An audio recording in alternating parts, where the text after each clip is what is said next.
everybody, I am Heather Briggs of My So Quilty Life. Welcome back to my channel. I'm so happy you're here. Today I'm starting a new series over on my YouTube channel called How Would I Approach It? So this idea came about because over in my private Facebook group, My So Quilty Life Quilty Community, we had a question about how to make the block I'm actually going to do today, or the unit, how to make it, how to get better results, and what are some tips and tricks for them. So I thought I would show you exactly how I would do it and how I would approach it. Now I will say how this is approached could be different by many people, but I'm just going to show you how I do it. So I thought it'd be so fun to start a little series here on YouTube just showing you how I would approach a block. I think that sounds like a lot of fun, to kind of me breaking it down a little bit further than I would in a traditional tutorial, just really breaking down exactly how I do it, almost for more of a beginner. But the block I am going to be using in this tutorial is actually really a unit from the Flower Stand Block of the Month. I think it was month 1, block 1, and it's that cute little flower that I use in so many of my patterns. So I thought this was the perfect block or unit to start this series with. Now, this is going to be a casual series. I don't know how often I'll be posting or what, but I will probably pick one of my patterns, maybe a block that or a unit that I see people struggling with the most, and we can walk through it and I can show you my tips and tricks. We'll see if you find any value in this. I've always told myself that what do I have to offer is showing you guys how to do something. You guys know how to do it, but I'm getting more and more people ask me weekly or monthly how I do something, so I thought I would show you. So I have my cutting mat, I have my rotary cutter, I have my ruler. I'll be careful with this thing when I'm pulling it up to my face, and I do have my little pointer thing just in case I need it, which is also my seam ripper. I shouldn't need this, but I'm gonna go to the top camera. I have everything cut out. I'm hoping you can see everything good on this mat, but I'm going to be making this little flower unit that has these corner square units, and they're really aligned like this, with these squares on the corners, and then a center with corner squares. This is exactly what this block is all about, corner squares, and that is it. So, and I love them. I use them in many of my patterns, so I thought I would walk you through how I would approach it. Now, I'm not following a pattern. I don't have any of my patterns here. I'm just going to walk you through exactly how I make each piece, and then if the pattern shows you in a different order, then just follow the pattern. So the first thing I would do to make sure I have accuracy and success with this block is making sure that I cut out my pieces perfectly. And what I mean by that is nothing is hanging over, nothing is wonky, everything aligns. That's a 1.5 inch square, and all of these are 1.5 inch square. So get really good at cutting your fabric. That's really a useful tip. That's not so useful, guys, but that's a useful tip. Now, get really good at cutting your fabric pieces. I know when you're cutting a lot of different pieces that cutting so meticulously can get kind of annoying and you kind of just want to rush through it, but it's very important. That's like the first step to success in quilting, is making sure, that's one of them, making sure that your pieces are cut correctly and the right size. Okay, so the first thing I would do here, I'm going to set these back aside. So we're going to be making 4 of these little like petal units. That's what I'm going to call them. And what we need to do is really place our little squares on the corners. Now, you want to make sure that you're cut accurately, because these squares should touch perfectly on this unit. Now, we're going to do something called a corner square or a snowball unit. So what I do first is I actually will go over to my machine and I'm sewing right on the diagonal line that you should draw, or if you have diagonal seam tape. But you want to make sure when you are, so I'm going to use my little pointer. Okay, so I'm going to use my little pointer here, and hopefully you can see this. So what I want to make sure is that my square on top, so my white square, is perfectly aligned with that bottom rectangle there. Now, you will have drawn your diagonal line, and that's another way you can get inaccurate results, is not having a perfect diagonal line. I draw mine from the top corner to the bottom, right on the corner. Okay, so when you get to your sewing machine, you need to make sure that your stitch length is below a 2.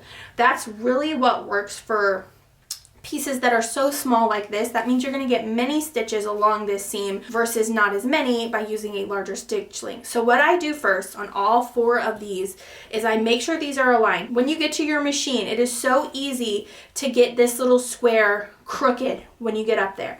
You need to make sure that it is, when you're sitting at your machine, that they are aligned perfectly. Now when you put your needle in the fabric on the line, I always sew on my line, not to the side of it. I always sew on the line. You want to make sure, because sometimes when you put your presser foot down, sometimes it will move the fabric a little. So when you are assembling, you need to make sure that you are lined up on your edges. Now I like to use a pointer tool, or this is just like the edge of my little seam ripper, to make sure. Now what you can do if you're scared to put your finger so close to the needle, you can use a stiletto or a pointer to help guide you to keep that steady, because what you don't want is start sewing and it gets off like that. Now once you sew, something I like to do is flip it over to the back and see if any of my white is sticking over, and if it is, then I'm a little inaccurate. But luckily these petal units really don't have to line up to anything. So I'm going to go ahead and assemble all of these little petal units, and I'll meet you right back here and we'll talk about what the next step would be. Okay, I just assembled the one side of my little flower petals. Let's see how I did. So I'm going to flip it over. Okay, so you can see just a tiny little bit right there is over, but that's not concerning. All of these, just a little bit there. This one has a little more, but not concerning. So those are all good. So you're going to want to make sure that you're not too far over when you do that. Now the next step is definitely trimming those, or some people like to go ahead and press that open before they trim to see how they did. I don't really love to do that. I just go ahead and trim those off. Now the next step for success is pressing. You want to make sure that you're pressing and not pushing. On these little corner squares, it's so easy to accidentally stretch out your unit. So all I do, if I'm at my ironing table, I first flip this up with my finger, okay? Now I usually will hold on to the sides when I do it. So if you saw, my thumbs right here are holding on to the fabric. Because what can happen if you don't do that, I don't know if I'll be able to do this, but if you don't really do that, you see how I'm stretching the fabric? It's hard to see, but if I'm not holding with my thumbs both down on the blue here and then flipping with my pointer finger, it stretches. So I'm going to try to do that again. So if I just go like that, you see it stretches the unit, but this you're holding and it doesn't. So that's the first step. So first you're going to go ahead and press all of these open. Now I do like to finger press first, so I'll get a good finger press. Now a tip is heat your ironing board pad. Not too hot, let it sit for a second, and then finger press on that heated part you just pressed on your ironing board, and that helps a little bit pressing these. Then after I've pressed those with my finger, I will then place my iron on each of them. So I'm going to go ahead and do that really quick. Okay, so I've gone ahead and pressed my little pieces here, and I did not distort them, so I'm super happy with that. The next step would be to assemble the other square on the other side. Now sometimes I will not press that open and I will just assemble the other side, but I'm just going to show you really quick. You can do it this way too if you want to go ahead and press that out of your way, because sometimes they can overlap if you didn't cut them accurately, and that can be a little annoying. They shouldn't overlap, they should touch. These squares should touch if they weren't pressed. So the next step would be to assemble these. So I'm going to go ahead and assemble on my diagonal line, and then I'll meet you right back here. Okay, now I went ahead and assembled the right corner square, and here we are. This is where we're at. Our next step is to do the same thing. We're going to trim off the little excess here. We're going to press again using that same thumb and pointer finger trick. So my thumbs right here, and my pointer finger is flipping it up. So my thumbs are holding it down and flipping it up and kind of giving it a little press. I usually do this with a hot ironing board underneath so that it does hold that a little more, and then I can press with my iron a little bit there. But that's what we're going to do. So I'm going to go ahead and press those. Try not to distort them, and then when I get back, I'm going to show you how I trim. Okay, so I went ahead and pressed these. Now, if you are having difficulties with these pieces laying flat, you can always press them and then put a tailor's clapper. This is one I got from Hunter's Quilt Mart in Missouri. I love it. It's a heavy wood, so it really does make those lie flat. And then you can work on something else while you're waiting for these. Okay, so this is what I like to call the moment of truth. We're gonna measure these and see what they are. Now, I do this after each step in my pattern. I show you what your unit should measure. So let's just look. This should measure 1.5 by 2. Now, one thing I always do is I cut off any little excess. You saw it, little tiny bits right here. I mean, you can't even see them. I'll try to put them in my hand. I trim that off, always. I want it to be perfect because that's the next step in your accuracy is trimming these units. That little bit can add up as you sew. It's a little more difficult for me to see the block, but here we are trimming off just this little bit. So again, after each step, it is so important. Now, one thing you can also do if you need stuff to line up is you see where the white on the corner, this point right here, meets the blue. You want to make sure that measures 1 from the top edge down, then you will know you're good. And you want to make sure that that 1-inch mark, because this block is this size, the 1-inch mark is straight down the middle between those two there. So that's where we're going to trim here. Now, I hardly ever, unless it's a half square triangle, cut bigger and then trim down, just because I don't like to do the math it will take. So see, I had a little bit excess here, which meant when I pressed those open, those went a little higher than my blue, which resulted in me having some blue little discard there. Okay, yeah, again, I hardly ever make my stuff bigger and then trim down anymore. I just make sure I'm measuring and sewing and assembling accurately with a 1/4-inch seam or on my diagonal line with those corner squares. So this is all I'm doing here. Now you can see here, I don't know if you're going to be able to see, but you can see, I'm going to try to put it on the red right, or the pink right here. So I'm all aligned, but look, I have a little tiny bit more than I should. I just trim that off. Just a little bit more. So here we have our little trimmings. Okay, so you're gonna just make sure before you move on, always, make sure that your piece or your unit or your block measures exactly what it says in the pattern. If you're using a pattern that doesn't specify what it should measure, you should be able to have measure your piece. So I know what piece this blue piece should measure. That's what this should still measure. So if you don't have the pattern instructions that say what it should measure, that's how you do it. Okay, so now that I've done that, I'm going to move on to the next step. So these look really good, really happy with this.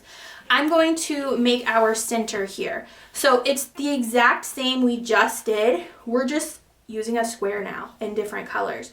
So you want to make sure that you line up your edges, that there is no yellow showing in front of this blue, and that there is no blue showing out from that back. And what I typically do is I'll sew that seam, then I will sew this seam, then I will sew that seam and that seam at my machine, covering up all the yellow, and then I will get to my ironing board and press it all. So that's what I'm going to do right now. But if you struggle with pressing, do one at a time. So sew, press, sew, press, each one around. Okay, I just like to do that to save time. So I'm gonna assemble all of these and I will be right back. Okay, this is how I do it normally. I sit and sew all of that. In a perfect world, you would see no yellow peeking out, but I see a tiny little sliver here and here. So what I do now is I just trim 1/4 inch away from my seam with my scissors, or you can use your rotary cutter. And I take it over to my pressing mat and I, with my thumb, see, I think this is like something that is just the thumb and the pointer. So with my thumbs, I'm holding down this bottom, and with my pointer fingers, I'm flipping that open. That's what I would do, press, and while I was holding, I would now move my fingers there, get my iron, and then press, just like that. So I'm gonna do that for both sides. So that's just making sure you're not stretching it. You see, I always have my thumbs down here holding that piece. I'm not letting my thumbs hold it and pull it. I'm just letting it hold it down there, and then I pull these out just like that. So I'm going to go ahead and press that open. So I always start with pressing one side open, and I actually don't like set my seam ever. I know that some people do. I've just never noticed a difference, to be honest. And I don't like when, if I do it this way and I got my iron on these two seams, they no longer lay flat for me like I need them to for when I press them again. So I first start with one side, again, using my thumbs and my pointer fingers, and then I use my two fingers to then get my iron and then press. And then I make sure that my iron is not on these pieces, and then I do the same thing with my thumbs and my pointer fingers, and then I press. So I'm gonna do that and we'll see what we measure. Okay, so here is my unit. Now, what we're gonna do is make sure that the 1 inch mark lines up in each of these little points here. We'll see how we did. So we've got a 1 inch, 1 inch, and a 1 inch. So we are good there. We do have to do some trimming because anytime I do these corner squares, I do have to trim. Now, these don't really have to line up to anything, which is great. So you don't have to be so particular how they look. But I always like, look, that's just that little bit right there. I don't even know if you can see that, but that's just a little tiny bit. This is really everything that I have trimmed off so far. Okay, so I have my piece here. We are good to go. It is the right size. Now, the next step is all about putting it together. So I go ahead and arrange this. If you need to repress your pieces, do that now. So what I do here is I am just right here. Okay, so what I do here is I'm taking this square and lining it up on the corners and the edges, and I am assembling it with a 1/4 inch seam. Now, if you struggle with your 1/4 inch seam, you're gonna struggle with any block, but try to make sure it's a true 1/4 inch seam. And I'm gonna show you how I test that. So I'm gonna go ahead and assemble this piece right here. Okay, so I assembled this piece right here. The next thing I am going to do is, with my thumbs and my pointer finger, I don't know if anybody else does that, but this is how I press. So it's so easy to distort this square or anything, a rectangle or anything, when you sew and assemble like this. So with my thumbs and my pointer fingers, I am pressing those edges like this, and then I will press it. So I'm gonna go ahead and press that now. Okay, so here I have my unit. Now, to test my 1/4 inch seam to see if I was good, since this was a 1.5 inch square, this piece now should measure 1 1/4 inches. So I'm gonna make sure that that measures 1 1/4 inches, and it does. Thank goodness, because I'm on camera. But now we need to make sure that we trim our piece. And here's what I do now. I always, first and foremost, line my ruler up with that seam, because what if I did distort this? I want to see if I can still save it. So I'm aligning right here. We should have 1 1/4 inches. So 1 1/4 inches would put us right here. You're seeing this backwards, but since I'm starting right here with my 1 inch, this inch goes to that middle piece right there. Then I have this line right here. So I'm always looking at a vertical seam or horizontal seam, and I am just trimming off these little bits that I might have. Okay, so you're gonna do that for all of this. So then you're gonna assemble and do the same thing here. We're going to assemble these to this inner, and again here, these are the same as the top. So I'm gonna go ahead and assemble all of this and then kind of walk through what we do next. Okay, when I was at my machine, I also thought of something I could show you. So when I am at my machine, one day I will show you when I'm at my machine, but when I'm lining up my 1/4 inch seam here and I'm about to sew, look at where this vertical edge of this square is, okay? So it is parallel with this seam. If it wasn't and it was going a little crooked, you're going to need to stop and measure why. Is it your square that's crooked, or is it your piece that's crooked, or do you need to completely remake this unit? So I have parallel to my seam on this and this one. So now I'm going to go ahead and press. Okay, here I have my units, and I know on the flower stand pattern I had you pressing the opposite way, so instead of pressing in towards the center unit, I know I had you press out, but it's fine for now. Just pay close attention if the designer does specify pressing instructions. That means they have a reason so that they nest good, but so this will lay flat eventually. But what I'm going to do now is I'm going to measure my unit to make sure it should be 4 by 1.5. So what I need to do is make sure that I still have my 1.25 inches, that lines up. I'm always looking at my seams to make sure that those are lining up. I'm just gonna trim off. You might look at this and be like, I don't need to trim, but I promise you need to trim. Just trim. Okay, so I'm trimming off just a little extra. Nothing might not even come off. I don't think anything came off. That was good, but maybe it would for you. So I'm making sure 1.25 inches. You got to do a little bit of math here. 1.25 inches, that looks great. Now I am cutting. I don't think anything will come off the top. And then also you get all those little strings that hang off and clean it up real nice. So then hopefully you don't have a bunch to clean off of on your back. That one had a lot to come off, so I must have been a little off there. Okay, and this one is probably going to have a little bit to come off. So again, measuring, it's a little hard to see, but measuring 1.25 inches. See, so I'm 1.25 inches here, but I'm off there. So somewhere along the line I got a little off, but I don't think it's going to make any difference. But it did make me have to get a lot cut off there. So if I was having to line that up with something perfectly, I would want to check that. But I know that I don't have to for this unit. Nothing came off, and a little bit came off. Okay, now we're going to assemble these. And because we pressed in opposite directions, we have nested seams. So now I'm going to show you my trick. So I never anymore start by doing this. You're probably so tempted to line it up and just start sewing.